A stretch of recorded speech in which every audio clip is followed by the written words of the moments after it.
Je serai le président de tous les Sénégalais. Merci de votre fidélité. Nous sommes dans votre émission de ménage. Remue Ménage. Tous les dimanches de 10h à 11h, Remue Ménage épluche et décortique pour vous l'actualité de la semaine. Remue Ménage reçoit des chroniqueurs, des politologues, des sociologues, des analystes, des universitaires, bref, Tous les intellectuels. avec son dynamisme et sa réactivité, Alassane Samba Diop, avec ses invités, commente l'actu, histoire d'approfondir et de mieux comprendre. Remue Ménage. Le plan Sénégal émergent, implications, résultats et perspectives. La mystique du travail au Sénégal comparée au modèle chinois. Pourquoi les élections locales sont problématiques au Sénégal avec des reports? Pour répondre à toutes ces questions d'actualité, Remue Ménage reçoit ce dimanche 2 mars 2014 Sanoum Mbaye, économiste, ancien expert à la Banque africaine de développement, et Dramani Keita, analyste politique, auteur du livre Le marché politique sénégalais, un Capharnaüm. Remue Ménage, dimanche 10h, 11h avec Alassane Samba Diop sur la radio de toute l'actualité RFM. Nous sommes dimanche 2 mars 2014. Merci d'être à l'écoute de Remue Ménage qui reçoit donc aujourd'hui Sanoum Mbaye, économiste, ancien de la Banque africaine de développement, et Dramani Keita, analyste politique, auteur du livre Le marché politique sénégalais, un Capharnaüm. Merci monsieur d'avoir accepté notre invitation. Vous le savez encore, l'actualité de la semaine, c'était le plan Sénégal émergent, le fameux PSE. On en parle partout, dans toutes les chaumières. Aujourd'hui donc, Sanoum Mbaye, on dit que ce plan a ramené plus de 3 000 milliards de francs CFA pour le Sénégal, avec les bailleurs de fonds, les partenaires stratégiques comme on dit, et on les qualifie de groupe consultatif qui a mis cet argent à la disposition du Sénégal. D'abord, il faut expliquer au Sénégal de façon claire que cet argent, ce sont des intentions de financement. C'est ça, Sanoum? Ce sont des intentions de financement, c'est ça? Oui, absolument. Des promesses. Des promesses de financement. Et quand on voit, il faut aussi se rendre compte comment fonctionnent ces institutions. Parce que quand même, quand on parle de partenaires techniques et financiers qu'on a rencontrés à Paris, c'est la Banque mondiale, c'est les Européens. Donc, ces partenaires que nous avons, quelle était encore la question? C'était des intentions de financement. Voilà, ils font des promesses. Bon, Après ces promesses, il faut qu'ils envoient des missions d'identification. Après ces missions d'identification, c'est des missions de préparation. Après, c'est des études de faisabilité. Après, c'est la mission d'évaluation. Après, on passe au conseil d'administration. Après, on négocie les conditions qui sont attachées à ce projet. Et une fois que c'est signé, on passe à la phase d'appel d'offres. Et jusqu'à présent, les institutions de Bretton Woods, c'est l'appel d'offres international. Et ces appels d'offres internationaux, vous verrez que tous les financements, en fait, se déclinent en contrats. Et vous verrez que à travers les appels d'offres internationaux, tous ces contrats vont à des firmes occidentales, principalement quand c'est la zone des firmes françaises.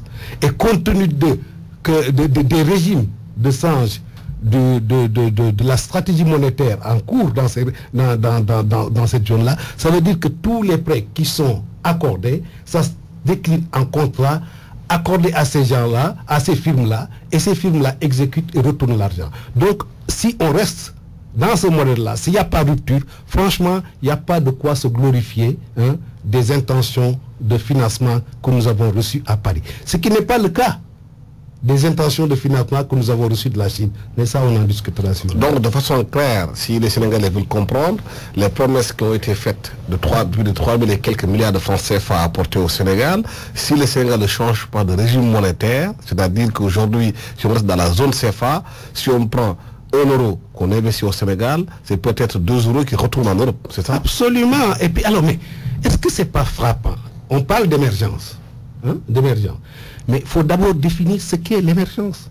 Émergence, les pays qui sont on parle des pays d'émergence, comme la Chine, comme le Brésil, c'est des pays qui sont partis du stade où on n'exportait que des matières premières pour passer au stade où on ajoute de la valeur ajoutée. Ces gens-là exportent maintenant des produits manufacturés, que ce soit des avions, des voitures, des frigidaires.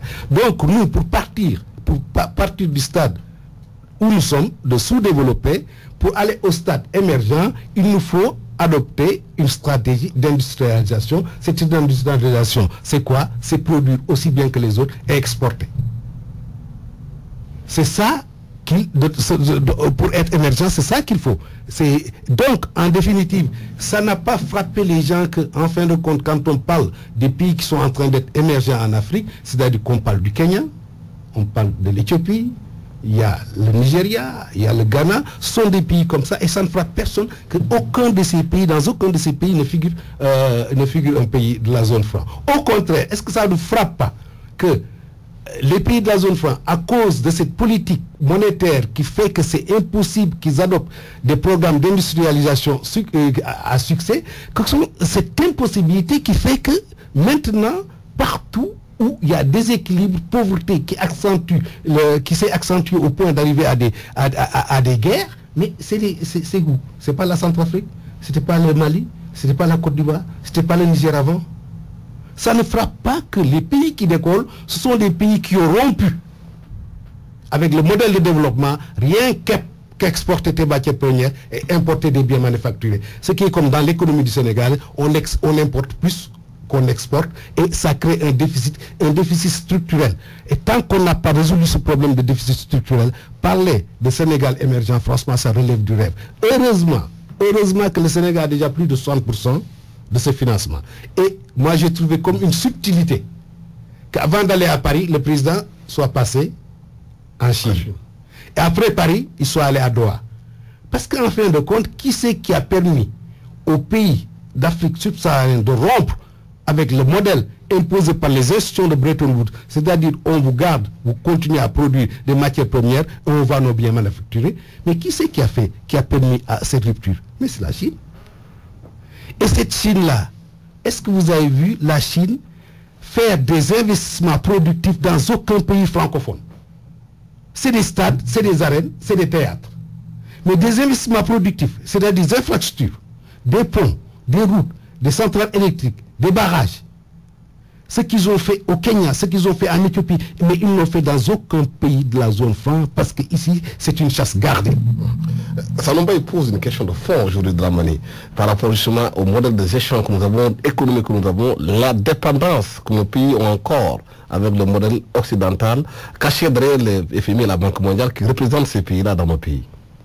Bien, je vous remercie. Donc, avant de commencer, je suis natif de Tamba et actuellement, vous savez que les malades mentaux à Tambacounda souffrent énormément avec l'atrocité qui s'abat sur eux.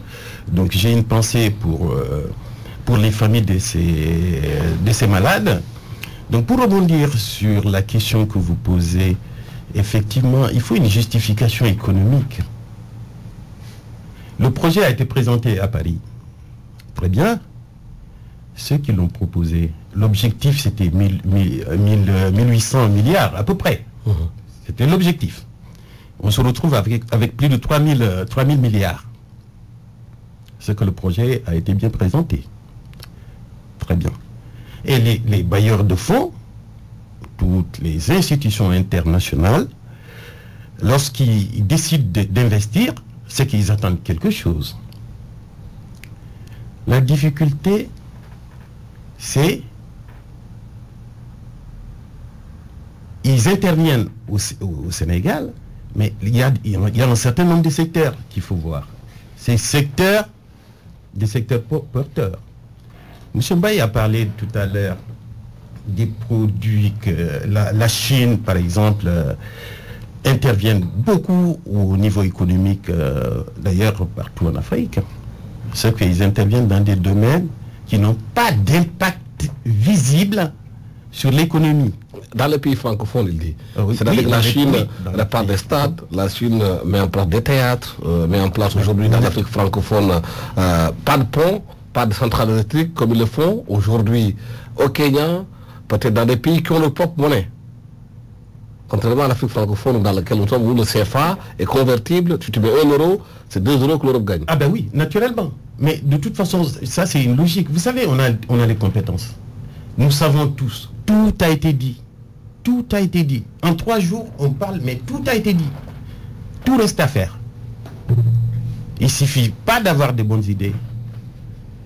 Il faut les transformer, ces idées. Il faut que l'investissement soit porteur. Or, les matières premières qui intéresse en réalité. Parce que les entreprises sénégalaises, je veux bien savoir, parce que il faut parler aussi des entreprises sénégalaises. Parce que c'est des gens qui travaillent, qui ne demandent rien à personne. Il faut créer des cadres justement pour ces gens-là. Il y a un cadre vraiment juridique sécurisé et que l'État intervienne pour vraiment aider ces entreprises. Et en plus, s'ils interviennent, les Européens interviennent, naturellement, ils ne viennent pas pour faire du social. Il faut que les gens sachent qu'ils ne viennent pas pour faire du social. Et l'argent dont on parle, qui n'est pas encore arrivé, il y a toute une négociation derrière. M. Mbaye vient de le dire. Il y a un contrat. Le bailleur de fonds, naturellement, il faut qu'il y ait la confiance, il faut qu'il y ait un cadre juridique, mais il faut que ce soit rentable pour les investisseurs. Or, le cadre est propice, naturellement, le cadre juridique, je dis bien. Il y a eu beaucoup d'argent qui a été injecté au Sénégal. Jusqu'à présent, le Sénégal reste dans une situation difficile de pauvreté et de non-développement de certaines zones de ce pays-là. Pourquoi, avec autant d'argent injecté au Sénégal, on n'arrive pas à s'en sortir?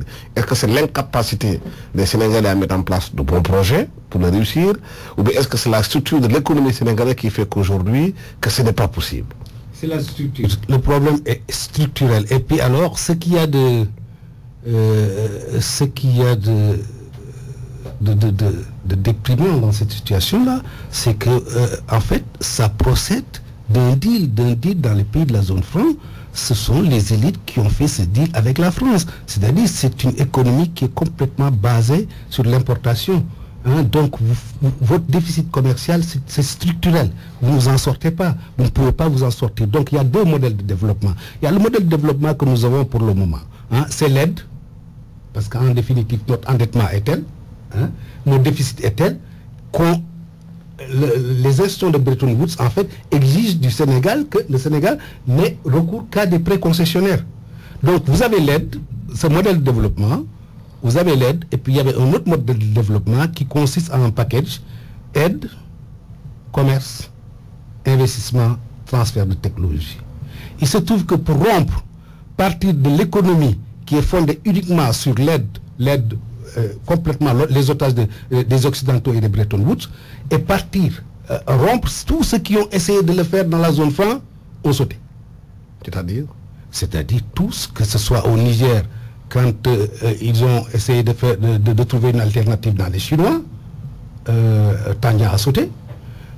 En Côte d'Ivoire, quand Gbagbo a essayé de trouver une alternative au CFA, il a sauté. Au Mali, pareil. Et ces pays sont dans une telle pauvreté que c'est le terreau. Ça devient un terreau pour toutes sortes de choses, le terrorisme, le trafic de drogue et tout ça. Donc, il faudrait qu'on puisse rompre de ça. Mais tous ceux qui ont essayé de rompre, et la seule manière de rompre, c'était les alternatives données par les pays émergents, ces pays que nous voulons rejoindre, c'est tous ceux qui ont essayé de le faire au niveau de la zone franc ont sauté. Et moi, je suis sceptique parce que si vous regardez tout le plan du PSE, il n'y a aucun moment où il est parlé du CFA, de la zone franc. Il n'y en a pas. Donc, est-ce que il y a un projet de réforme que nous ne savons pas, ils n'en parlent pas, ou il n'y a pas de projet de réforme? Et s'il n'y a pas de projet de réforme, cessons de parler d'émergence. Oui, ça demande ce que vous dites aujourd'hui attire l'attention de beaucoup de Sénégalais. Donc, est-ce qu'aujourd'hui, la compétition que la Chine et les pays dits traditionnellement partenaires sont en train de faire en Afrique peut se faire au détriment aujourd'hui de la stabilité du pays, c'est ça? Vous voulez dire? Absolument. Que les Occidentaux peuvent créer des troubles au Sénégal parce que les Chinois on parle chinois? Les Occidentaux... armés des ONG, armés des trucs pour déstabiliser le pays, c'est ça? Absolument. Je veux dire, quiconque a essayé de sortir de cette zone, a été abattu. Et c'est pourquoi j'avais dit, donc quelqu'un, pour avoir le courage de le faire, il faut d'abord poser le problème de réforme, mais il faut le poser à ton peuple. C'est par référendum qu'on était rentré là-dedans, c'est par référendum qu'on peut y sortir parce que vous savez que vous avez votre population derrière. Mais le problème, c'est que ces populations-là ne sont pas concernées, c'est les élites. C'est les élites, il n'y a pas du tout de patriotisme économique. Prenez l'élite, ces élites qui ont fait ce contrat avec la France, prenez ces élites-là et regardez-les vivre. Ce qu'ils ont, le deal qu'ils ont fait, c'est qu'ils ont le même standing de vie que les Occidentaux. Regarde les voitures qu'ils conduisent, les habits qu'ils portent, les maisons qu'ils habitent, c'est exactement le même niveau de vie que les élites occidentales, ça n'a rien à voir de la productivité. Donc vous mettez votre pays en otage, hein, et maintenant vous nous parlez d'émergence. C'est pas possible. Il faut, est-ce qu'il y a un programme de réforme de la zone franc, et on ne l'a pas dit, mais il y a ce programme de réforme. Mais tant que nous avons le taux d'intérêt, les taux d'intérêt les plus élevés du monde, je vous dis, aux États-Unis, les taux d'intérêt sont à 3%. En Europe, les taux d'intérêt sont exactement à 3%. Ici, pour emprunter, il faut payer entre 13 et 18%. Le taux de change, partout, on appelle la guerre des monnaies. Pourquoi? Parce que, par exemple, les Chinois ont le taux de change le plus bas. Ça vous donne des avantages dans votre production. Nous, on a le taux de change le plus élevé, surévalué. Donc, impossible quand même, dans ces conditions-là, ajoutez-y le libre transfert. Ajoutez-y le libre transfert. Donc, voilà un environnement, tant que ça ne changera pas, hein, on ne pourra absolument pas du tout intégrer le modèle de développement qui consiste à investir, à créer des emplois, à adopter un programme d'industrialisation, c'est-à-dire pouvoir produire et vendre. Dramane, donc, il faudrait qu'on passe par ces réformes en profondeur si on veut vraiment que l'émergence s'installe dans nos pays. C'est ça? Vous partagez l'avis de Sano sur ça? Ah ben, tout à fait, c'est évident parce que tant que l'État du Sénégal, tant que le gouvernement, les autorités ne comprennent pas qu'il faut réformer, mais ce n'est pas en annonçant ou en faisant des déclarations ou des bonnes intentions, mais ça ne suffit pas. Il y a tout est enfin, on a nos institutions, quoi qu'on dise, on a nos institutions qui fonctionnent. Mais il faut réformer. Réformer quoi? Le code des marchés, les investissements, fluidifier le circuit de l'argent. Fluidifier le circuit de l'argent, parce que ça c'est important. Et là, actuellement, on a annoncé les 3 000 milliards. En lisant la presse, ben, il y a une frénésie débordante. Et tout le monde est content. Mais vous savez, les prêts, il faut les rembourser. Quand on n'investit pas dans des secteurs productifs et qu'il n'y a pas une bonne gestion, il n'y a pas une transparence au niveau de la gestion de ces fonds, c'est des prêts. Il faut les rembourser. Vous allez les rembourser, vos enfants vont les rembourser. Moi, mes enfants vont les rembourser. Donc, c'est comme ça que ça fonctionne. Donc, il faut que les gens comprennent que c'est de l'argent si ce n'est pas bien investi. Les taux d'intérêt que M. Mbaye vient de parler posent un problème. Et je ne parle même pas de la zone franc. Je me limite juste le cas du Sénégal. Lorsque vous achetez une maison, on vous parle de taux d'intérêt jusqu'à 11%, 8%. Alors qu'en Europe, le taux d'intérêt, même si ça se complique, c'est à 5%, 6%, 8%. Je ne parle pas des taux des crédits revolving. Mais déjà, il faut qu'on arrive à ce que la matière prenne corps. Dans ces cas-là, il faut que permettre... C'est une réflexion d'ensemble, parce que le Sénégal quand même fait partie d'un ensemble. Donc partager, c'est pas une monnaie, c'est une monnaie qui est partagée. Donc effectivement, il faut qu'il y ait une analyse et puis une concertation d'ensemble pour arriver à bien à sortir de, je ne dirais pas sortir du franc. Bon, pour l'instant, j'ai pas les arguments en tout cas suffisant pour dire que le Sénégal doit sortir du franc, mais il y a quand même le libre transfert que M. Mbaye vient de parler, ça nous coûte.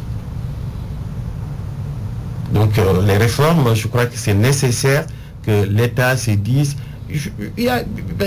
chaque fois qu'on parle des milliards, les gens, pendant 3 jours, il y a une énergie. Les médias, les autorités, on parle de 3 000 milliards, mais les 3 000 milliards, eh bien, on ne les prend pas juste au mange et puis on s'assoit. L'argent, ce n'est pas que le social, il y a aussi l'économie. Les bailleurs de fonds, les investisseurs, les institutions internationales, mais lorsqu'ils mettent des fonds à la disposition d'un État, c'est la gestion, la bonne gouvernance, on en parle. C'est des intentions. Ce n'est pas un programme. Il faut un programme. Or, ce qu'on vit actuellement, c'est une juxtaposition des projets politiques.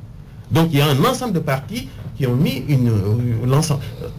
Bien entendu, un président a été élu avec un programme. Mais il y a eu une coalition, donc voilà, et puis les tractations font que il va falloir que le chef de l'État prenne des dispositions concrètes et trace le chemin avec... il faut changer, il faut que... C'est culturellement, il faut changer les choses. Et malheureusement, on a encore du chemin à faire. Ça nous paye beaucoup d'argent, on parle même de 6 000 milliards si on cumule à ce que les bailleurs de fonds vont donner et ce que aussi la Chine va mettre à la disposition du Sénégal. Mais le gros problème, le président quand il est rentré, il dit qu'il faut que les gens puissent travailler. Il faut effectivement que cet argent-là, qu'on puisse faire avancer le pays. Et le constat qui a été fait un peu partout, c'est de façon globale que les Sénégalais soit ne travaillent pas, soit on ne les fait pas travailler. Oui, mais d'abord, quand on parle de milliards comme ça, vous savez, ça donne un peu le tournis. Hein. C'est devenu l'unité de compte, quoi. On parle que de milliards. Mais il faut savoir que quand il y a des crédits qui sont accordés, c'est pas qu'on met de l'argent dans la mallette et qu'on donne au gouvernement, faites-en ce que vous voulez. Non, non. Tous les financements se traduisent en contrat de biens et services. Alors le modèle idéal, c'est que tout contrat qu'on attribue, si ça ne va pas à une firme locale, au moins que la firme qui gagne le projet est un partenaire local. Soit de joint venture. Oui, mais écoute, il y a une loi qui a été votée à l'Assemblée nationale pour une joint venture au Sénégal. Ah ben j'espère bien que ça sera appliqué d'une manière effective. Parce qu'on vous dit transfert de technologie, vous gagnez un contrat, il vous faut un partenaire. Dans la Chine, en Chine, je peux vous dire que même une réunion, vous ne pouvez pas l'organiser en Chine si vous n'avez pas un partenaire local pour organiser cette réunion. Donc, ce partenariat, tous les contrats, il faut qu'il y ait des retombées dans le pays. Et je vous dis que dans les organisations internationales, il y a une disposition même qui dit que pour favoriser l'industrialisation de ces pays-là, quand il y a un appel d'offres, quand c'est des locaux qui ont subventionné, même s'ils sont 10% plus chers, s'ils sont techniquement bons, il faut les prendre pour favoriser cette industrialisation. Mais il y a un petit, comme d'habitude, quoi. Il faut que, au moment où vous demandez le financement, vous dites que aussi, voici la liste des biens et services qui correspondent à l'accord. Il faudrait que tout ce qui est, mettons, terrassement, tout ce qui est construction aille à des firmes étrangères. Il faudrait que toutes les attributions, les firmes qui doivent les gagner, doivent avoir des partenaires locaux. Mais est-ce qu'il y a une politique qui dit que, avec l'objectif de devenir un Sénégal émergent, aussi l'objectif de dire que tout contrat qui arrivera avec nos financements, il faudra que ça soit exécuté avec des partenaires locaux. Et si est-ce que ces partenaires locaux existent? On parle de privé local. Est-ce que ce privé local, moi quand je suis là, vivant en Londres, quand je viens voir privé, je vois plutôt le secteur privé français. Alors ce qui est extraordinaire, c'est que c'est ce secteur privé-là, qu'il s'agisse de Bolloré, qu'il s'agisse de Bouygues, qu'il s'agisse d'Eiffage et tout ça, tout ce qui est marché privé, c'est eux qui gagnent. Le dernier tronçon, l'autoroute là, c'est pas Eiffage qui a gagné. Et tout ce qui est marché public, c'est les États qui dépensent de plus. Et tout ce qui est marché public, c'est eux aussi qui les gagnent. Et pire, vous allez voir que tous les financements qui viennent des institutions de Bretton Woods, tous les contrats sont exempts d'impôts. C'est-à-dire, l'argent qu'on vous donne, vous n'avez même pas de retombées fiscales là-dedans. Vous n'avez même pas de retombées. Ça doit être exempt d'impôts. Donc, les grandes firmes ne payent pas les impôts. Ne payent pas de taxes sur les choses qu'ils apportent. Et en plus, tout le contrat qu'ils gagnent, après ils sont libres de tout transférer avec y compris les petits. Donc vous dites que votre objectif, c'est d'être émergent. Votre objectif, c'est d'aller chercher des financements. Il faudrait quand même aussi dire que mon objectif, j'espère que c'est inclus dans les textes, mon objectif aussi, c'est que tous ces financements qui vont être transcrits en contrat de biens et services, ce sera avec des partenariats locaux. Mais vous n'avez pas répondu à ma question, Sanou, par rapport au travail. Aujourd'hui, est-ce qu'au Sénégal, les gens ne travaillent pas ou bien on ne fait pas travailler? Ah ben, il y a les deux. Hein. Il y a les deux. Parce que je veux dire, il y a cette nostalgie dont on parle. Je crois que c'était les jeunes de Y'en a marre qui ont parlé du nouveau type de Sénégalais. Vous savez, en matière quand on vit ce qu'on appelle la mondialisation, c'est industrialisation et c'est la compétition. Donc il faut produire moins cher et mieux que les autres. Donc ça, ce sont les hommes qui le font. Donc ce sont des gens qui sont là, qui sont disciplinés. Pourquoi les Chinois, quand ils gagnent un contrat, ils amènent leur compatriote. Tout le monde s'en plaint. Bon, mais pour eux, c'est le moyen. Le projet pour lequel les Occidentaux demandent 1 milliard, eux, ils l'exécutent à 300 000, parce qu'ils peuvent maîtriser les coûts. Donc il faudrait que nous, on dise que c'est pas la peine de s'en plaindre, de dire que oui, quand ils donnent un contrat, ils viennent avec le Chinois, mais le contrat, avant de l'exécuter, il faut dire que non, vous allez l'exécuter avec un partenaire local. Et ces choses-là, si vous ne le dites pas, vous transfert de technologie, mais c'est un mot énorme, c'est à vous de demander le transfert de technologie que vous voulez. Donc, en fin de compte, il faut avoir ce Sénégalais nouveau, et pour le moment, le Sénégalais qu'on voit, c'est quand même assez indiscipliné. Il y a une corruption latente, il y a un absentéisme, il y a des faits tout le temps. En tout cas, nous n'avons pas la personne. Et regardez n'importe quel Sénégalais, regarde de la tête aux pieds ce qu'il porte. Est-ce que c'est fabriqué ici? Est-ce que c'est fabriqué dans la région ou c'est fabriqué à l'extérieur? Regardez les véhicules qui transportent ou les motos qui transportent. Donc, il faut arriver à faire incarner, c'est une forme de révolution culturelle, ce nouveau type d'hommes, ce nouveau type de Sénégalais, ce nouveau type d'Africains qui pensent nation, région, qui pensent d'abord local, la nation, qui pensent la région, qui pensent l'Afrique, et puis qui pensent le monde. Dramani, est-ce qu'aujourd'hui vous avez l'impression que ces Sénégalais-là, l'argent qu'on va amener, ils seront assez outillés pour le fructifier, travailler cet argent, si on donne par exemple des rendez-vous qui soient respectés, que dans l'administration les contrats puissent être exécutés de façon rapide, et que les choses puissent aller de façon rapide. Vous savez, on a les compétences, je venais juste de le lire, en fait, on a toutes les compétences. C'est quoi le problème alors? Pourquoi ça ne marche pas? Ah, voilà, justement. M. Mbaye parlait d'absentéisme. L'absentéisme est un problème récurrent au Sénégal. C'est même, ça devient même culturel. Donc, là, pour vraiment bien gérer les fonds et que ça se passe dans de bonnes conditions, là, sur cette question, M. Mbaye a déjà, un bon économiste, a posé déjà les grandes questions. Moi, je m'interroge juste... Parce qu'on se donne souvent comme modèle la Chine. On dit que la Chine est un pays émergent qui est parti. Mais là-bas, il y a quand même la mystique du travail. Oui, mais les Chinois sont disciplinés, travaillent beaucoup, travaillent peut-être bien. Mais c'est culturel, c'est culturel. Mais justement, quand vous écoutez M. Mbaye parler de la Chine, dire que oui, mais là, ils viennent avec le personnel, la maîtrise des coûts, parce que c'est important. Mais c'est en négociation. Vous savez, les contrats, c'est au moment de négocier les contrats. Les négociateurs, il faut bien choisir les négociateurs. On discute, les conditions sont posées, on essaie de négocier le contrat, on essaie de trouver... Là, effectivement, il faut trouver des partenaires locaux, les entreprises privées. Très bien, et c'est vrai. Et le problème qui se pose, c'est que c'est souvent des entreprises étrangères, principalement françaises. Créons que l'État fasse de sorte que certaines entreprises qui interviennent dans le même secteur, qu'on crée des ensembles et que l'État soit derrière. Je ne sais pas maintenant si la législation au niveau sous-régional le permet de la CEDEAO.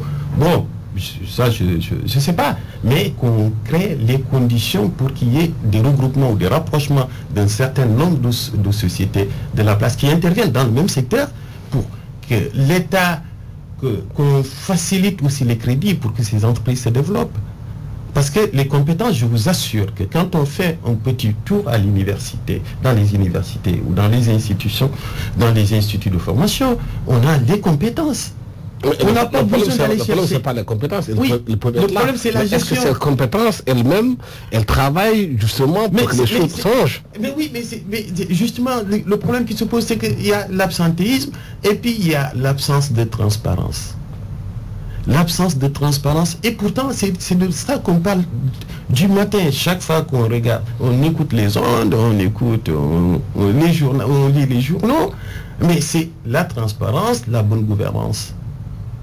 Et je vous assure que tous les jours, des cas de corruption ou de cas se présentent, il faut faire de sorte que ces comportements cessent dans ce pays. Est-ce que c'est une bonne chose de dénoncer la corruption de l'administration et partout? S'il y a des projets, par le président a demandé aux bailleurs de fonds, si on vous demande de l'argent, des commissions refusées. Mais ça ne suffit pas, ça ne suffit pas. Il ne s'agit pas de dire oui, il faut que désormais, mais depuis des années, depuis les indépendances, tout le monde sait qu'il y a la corruption. Tout le monde sait qu'il y a manque de transparence à tous les niveaux. À tous les niveaux, dans toutes les structures de regroupement, de groupement, on sait qu'il y a la corruption. D'ailleurs, ça valse de tous les côtés. Et malheureusement, si on met des dispositions, des tels fonds à la disposition du Sénégal, si ce n'est pas bien géré, forcément, c'est des dettes qu'on va... on a une lourde responsabilité. Est-ce que justement les vrais patrons des pays, ce ne sont pas ceux-là qui sont considérés dans l'administration comme étant les maillons essentiels des projets, qui décident de donner telle ou telle orientation à un projet? Des fois au Sénégal aujourd'hui, quand vous venez dans un bureau, on ne vous le dit pas peut-être de façon très claire, mais de façon subtile, si vous ne donnez pas un package, le dossier ne passe pas. Oui, mais c'est toujours la corruption, mais il ne faut pas le... Je veux dire, c'est un problème qui n'est pas spécifique d'ailleurs au Sénégal. Hein, mais comment combattre ça de façon efficace? Ah ben voilà, justement, il faudrait que ce soit une sorte de culture, de philosophie, de dire que bon, maintenant nous vivons dans la mondialisation. C'est une question de compétition. Nous aimons notre pays. Hein? Nous voulons faire partie des premiers. Pour faire partie des premiers, voici le modèle qu'il faut suivre. Voici les hommes qu'il faut. Et puis en fait, une politique globale. Je veux dire aussi bien au niveau de l'école, au niveau de la télévision, au niveau de la radio, que ce soit, tu vois, on est là commun, on est là global. Et j'espère qu'on y arrivera parce que aussi il ne faut pas perdre de vue, par exemple, qu'il y a un fonds d'investissement qui est créé, hein, il y a un fonds de garantie qui est créé, il y aura la Banque nationale de développement économique. Donc en fait, le pouvoir est conscient de ce qu'il convient de faire et le font étape par étape. Mais moi, ce qui m'inquiète, c'est qu'un dossier aussi fouillé qui est passé par les mains d'experts étrangers, il paraît que c'est la firme McKinsey qui a fait ça, hein, qui est passé par les mains de ces experts, des fonctionnaires sénégalais, et il n'est mentionné nulle part la stratégie, la politique monétaire qui va sous-tendre, hein, ce projet économique. Alors ça m'inquiète, soit parce que ils pensent que ce n'est pas d'actualité, et donc franchement c'est même pas la peine d'espérer, ou alors vraiment ça va faire l'objet d'une réforme, et ça pour le moment ils n'en parlent pas globalement, mais il y a une impossibilité. Ils ont peur de toucher le sujet. Mais oui, mais justement parce que tout ce qui le touche ça va débarquer. Je te dis Bozizé, hein, c'est le dernier en République centrafricaine, hein, et puis ça va continuer. Et d'ailleurs je ne sais pas si ça vous a... je veux dire, il faut que ça frappe les gens, que quand on parle de pays émergents en Afrique, hein, c'est en dehors de la francophonie, c'est en dehors de cette zone franc.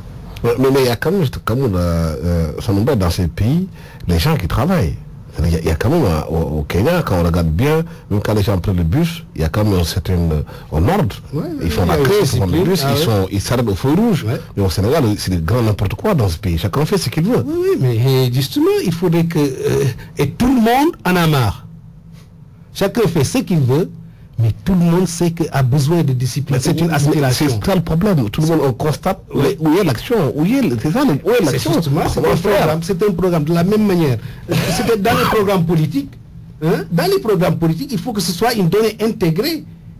Ah oui, aucune société ne peut fonctionner sans un minimum de discipline. Ça c'est connu, aussi bien dans une entreprise, au niveau de l'État, on ne peut pas fonctionner mais dans le désordre. Ce n'est pas possible.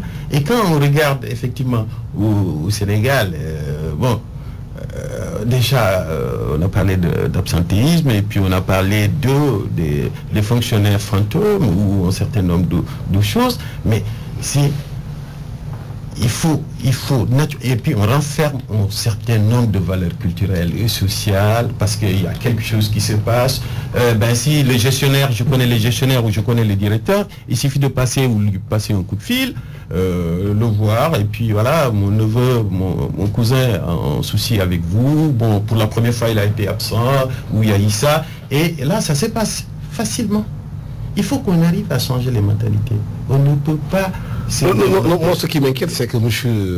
Keïta, le diagnostic a été fait, les gens savent ce qui ne va pas. Mais le problème, c'est que pourquoi, depuis lors, il n'y a pas d'action pour changer les choses? C'est ça le problème. Oui, mais justement, vous savez, il y a ce que je disais tout à l'heure, il y a une structure de groupement comme Y'en a marre qui a commencé à manifester, par rapport au fonctionnement, par rapport et je trouve qu'ils ont bien fait de manifester, parce que mais ça c'est de la responsabilité de l'État. Vous me direz, effectivement, nous sommes des citoyens sénégalais, donc il faudrait qu'on a notre part de responsabilité, mais c'est ceux qui ont la charge de l'État, qui bénéficient d'une adhésion populaire et qui ont la légitimité et la légalité nécessaire pour diriger ce pays. On leur a choisi. S'ils ne sont pas là par hasard, ils ne sont pas là par un coup d'État, c'est par des élections libres et transparentes qui sont là. Donc il va falloir maintenant que chaque fois que des élections, qu'on organise des élections, que les citoyens prennent les responsabilités aussi, le choix des dirigeants. Mais depuis l'indépendance, je vous ai toujours dit, ça a été critiqué par et pourtant, je le disais tout à l'heure, on a toutes les compétences, mais ça ne suffira pas. Écoutez, moi, je dis que justement tout ça, qu'il s'agisse du caractère, qu'il s'agisse de l'individu, qu'il s'agisse de l'économique, qu'il s'agisse du politique, il faut une rupture totale. Mais est-ce que les prémices, enfin, quand moi je vois que pour aller présenter des projets à Paris, aux institutions de Bretton Woods, aux Occidentaux là, avec le modèle de développement qu'ils nous proposent depuis 50 ans, et ceux qui veulent en sortir, hein, on vous crée des guerres chez vous et tout, et des guerres, des soulèvements, et avec ces gens-là, pour aller leur projet, des projets qui ne représentent même à peine 30% de notre enveloppe globale, on y va, il y a des gens qui parlent de 300 personnes, d'autres qui parlent de 400, d'autres qui parlent de 500 personnes. Non, c'est pas acceptable, ça veut dire, pour le moment, on ne sent aucune volonté de rupture. Mais moi, je dis aussi que le fait que le président soit passé en Chine avant d'arriver, le rapport de force, c'est quelque chose qui existe. Hein. Pour le moment, notre économie est en otage. C'est une économie qui est en otage, l'économie du Sénégal. Mais est-ce que justement le Sénégal est parvenu justement à jouer sur ce rapport de force entre cette influence chinoise et occidentale pour pouvoir en profiter? Mais justement, est-ce que c'est possible? Et c'est ça qui fait que je me dis que peut-être que le président nous montre d'une manière très subtile. Avant d'aller à Paris, je passe en Chine, c'est la Chine qui fait la différence. Vous ne pouvez pas m'empêcher de... Si vous ne me donnez pas ce que je veux, vous ne pouvez pas m'empêcher d'aller chercher là où je veux. Parce qu'il a été même question d'une règle de l'UOA qui était censée approuver tout investissement asiatique. Avant que ça devienne, ça veut dire quoi? Investissement asiatique, ils pensaient d'abord chinois. Hein. Donc en fait, les Occidentaux sont là pour contrecarrer. On a vu quand Obama est venu, ils sont là pour contrecarrer l'apport chinois. Mais pour contrecarrer l'apport chinois, mais adopter le même modèle de développement qui semble donner des résultats positifs, apporter-nous l'aide, d'accord, mais que ce soit lié à l'investissement, que ce soit lié au transfert de technologie et que ce soit lié au commerce. Oui, mais dans cette bataille Chine-Occidentaux dans nos pays, est-ce que nos dirigeants, les dirigeants africains, comprennent les intérêts de l'Afrique, du Sénégal, dans tout ça? Mais ils comprennent. Mais est-ce qu'ils l'appliquent? Il serait illusoire de dire qu'ils ne comprennent pas. Ils comprennent très bien l'intérêt du Sénégal. Ils savent, ils connaissent le pays, ils connaissent les difficultés. Mais est-ce qu'ils font tout pour régler ces difficultés? Le problème, il est là. Mais on ne peut pas dire que les dirigeants ne connaissent pas les difficultés qu'on vit. Mais par contre, ils sont à l'origine. ils sont à l'origine des difficultés, parce que c'est l'État quand même qui régule. L'État qui régule. Et les contrats... Oui, M. Ray. Non, je voudrais dire simplement, tout programme de développement, tout projet a un volet politique économique et a un volet politique monétaire. La politique monétaire qui sous-tend la politique économique.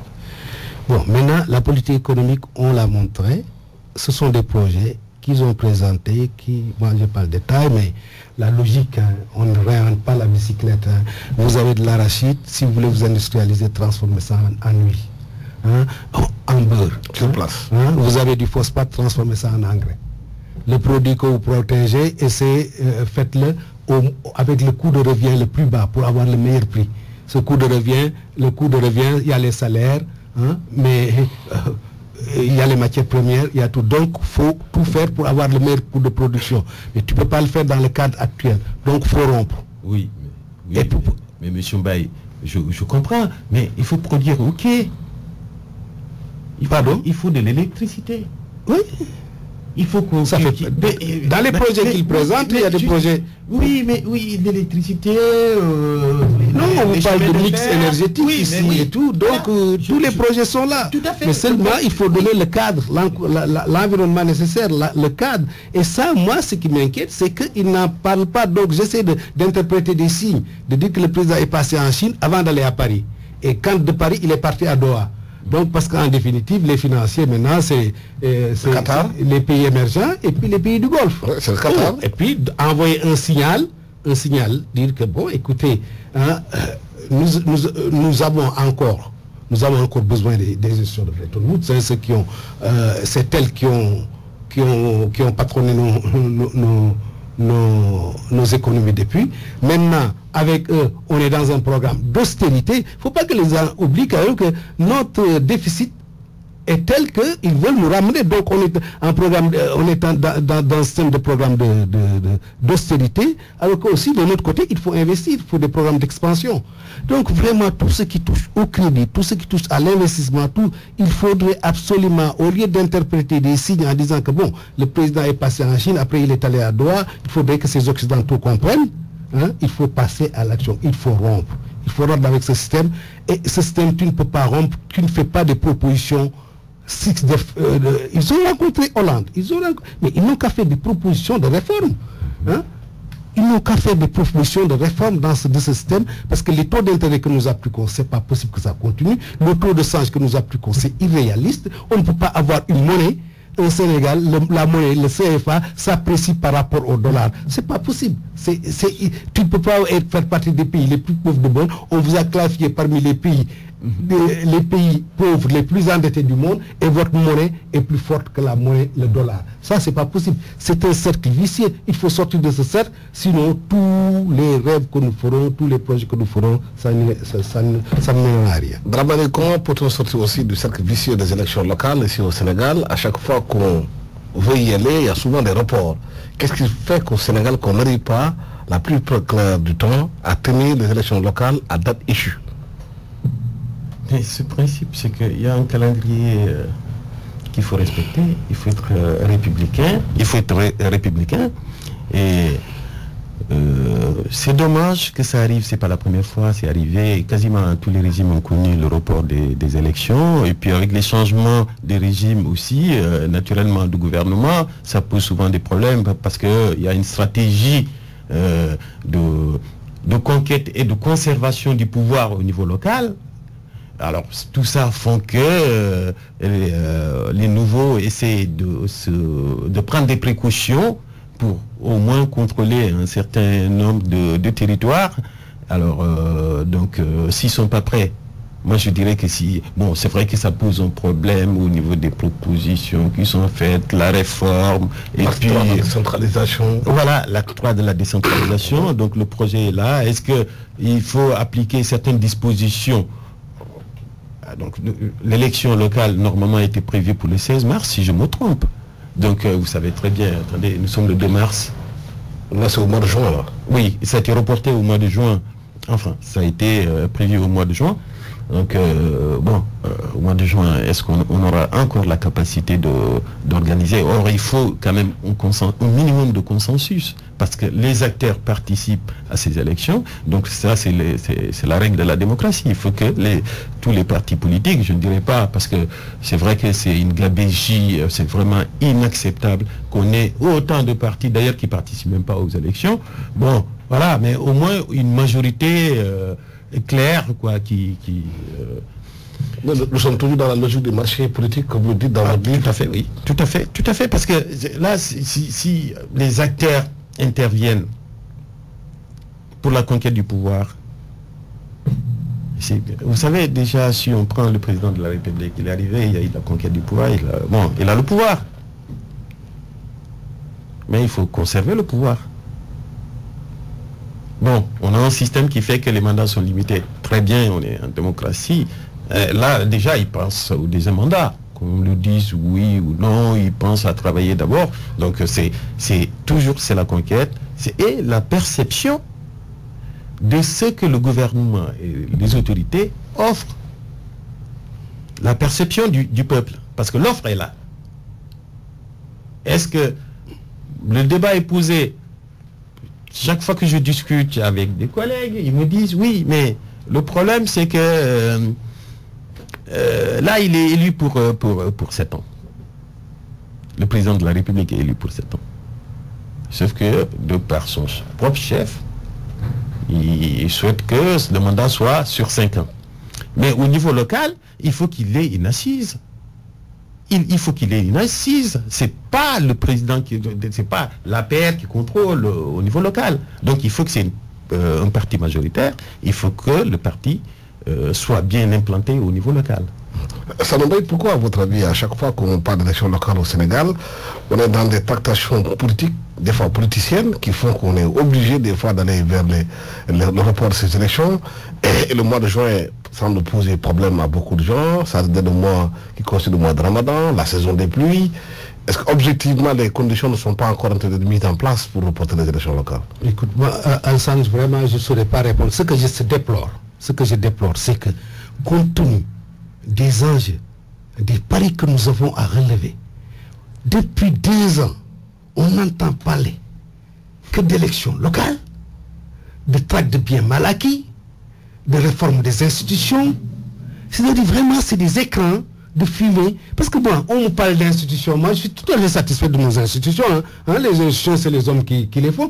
On parle d'élections locales. Mais bon, l'élection locale, il paraît que bon, c'est les partis, il faut faire des magouilles et tout ça. Mais franchement, je trouve que c'est déplorable. C'est déplorable que nous n'avons jamais pu aborder des sujets de discussion, que ce soit au niveau des élections, parce que ça n'a jamais été.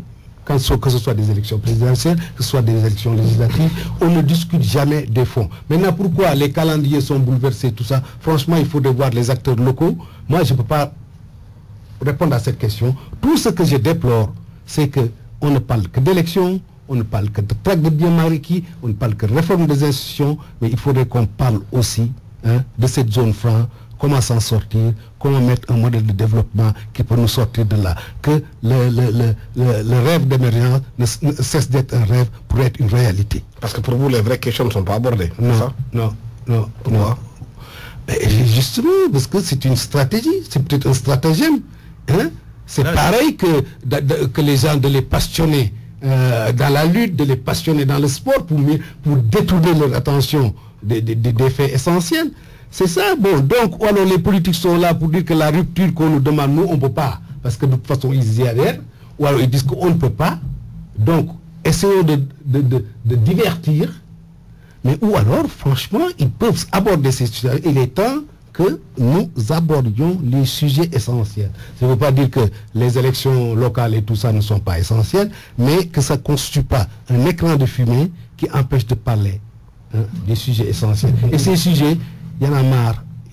On ne peut plus continuer cette zone franc, on ne peut plus continuer ce CFA. C'est pas possible.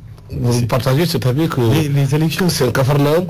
Mais forcément, parce que de toute façon, ça occupe les Sénégalais. Pendant ce temps-là, on parle d'élections, on parle de fonds, on parle de traque de biens mal acquis. Et bien voilà, c'est l'actualité. Mais le problème qui se pose, c'est que l'actualité, elle est permanente. Il y a un certain nombre de thèmes qui sont là. Ben voilà, on en parle. Et résultat, après, il faut faire le bilan. Quoi qu'il en soit, il faut faire le bilan.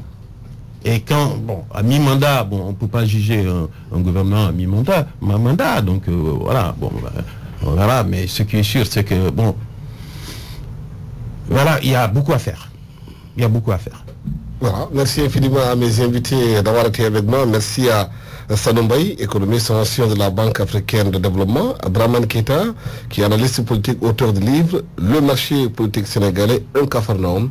À la technique, Abdoulaye Diop, micro Alassane Samba Diop. Cette émission, vous pourrez la réécouter à partir de 15h sur la radio Futur Média, aujourd'hui même ce dimanche. Merci et bon dimanche à tous.